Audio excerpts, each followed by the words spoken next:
তো গাইস, বাংলার বক্স অফিসে কে জিতলো, দেবদার মুভি রঘু ডাকাত নাকি রক্তবীজ 2? আমরা জানি এই দুটো মুভির মধ্যে কিন্তু জোর কদমে লড়াই চলছে। তো এখন প্রশ্ন হলো এটাই যে এই দুটো মুভির বক্স অফিস কালেকশনে বাংলার বক্স অফিসে কে এগিয়ে। আমরা জানি রক্তবীজ 2 মুভিটাকে নিয়ে কিন্তু দর্শকদের কাছ থেকে নেগেটিভ প্লাস পজিটিভ দুটোই রিভিউ আসছে।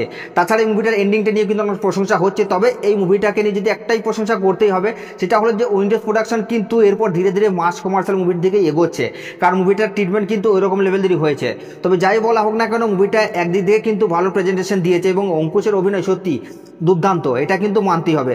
তো এখন প্রশ্ন হলো এটা যে মুভিটা তার ডে ওয়ানে এসে কত টাকা বক্স অফিস কালেকশন করলো। তো গাইস, আপনাদেরকে আমি জানিয়ে দিই, রক্তবীজ 2 মুভিটা ডে ওয়ানে এসে প্রায় 100টার মতো শো অলমোস্ট ফুল এবং হাউসফুল দিয়েছে এবং ডে ওয়ান এসে বক্স অফিস কালেকশন করছে প্রায় 63 লক্ষ টাকার মতো।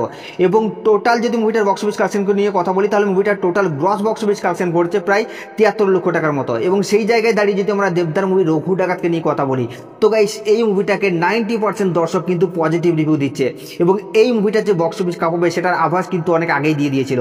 কেন বলছি, কারণ এই মুভিটার যেভাবে অ্যাকশন সিকোয়েন্সগুলোকে প্রেজেন্টেশন দেওয়া হয়েছে সেটা ভাই আলাদা লেভেলের। তো যাই হোক, এখন আমরা কথা বলবো যে রঘু ডাকাত মুভিটা তার ডে ওয়ান এসে কত টাকা বক্স অফিস কালেকশন করলো। তো গাইস, আপনাদেরকে জানিয়ে দিই, এই মুভিটা তার ডে ওয়ান এসে বক্স অফিস কালেকশন করেছে 1,37 থেকে 42 লক্ষ টাকা এবং গ্রস বক্স অফিস কালেকশনে কিন্তু অনেকটাই এগিয়ে যাবে। তো গাইস, এই দুটো মুভির বক্স অফিস কালেকশন নিয়ে আপনাদের কি মতামত নিচের কমেন্টে অবশ্যই জানাবেন, আর সাবস্ক্রাইব করে দাও নেক্সট ভিডিওর জন্য।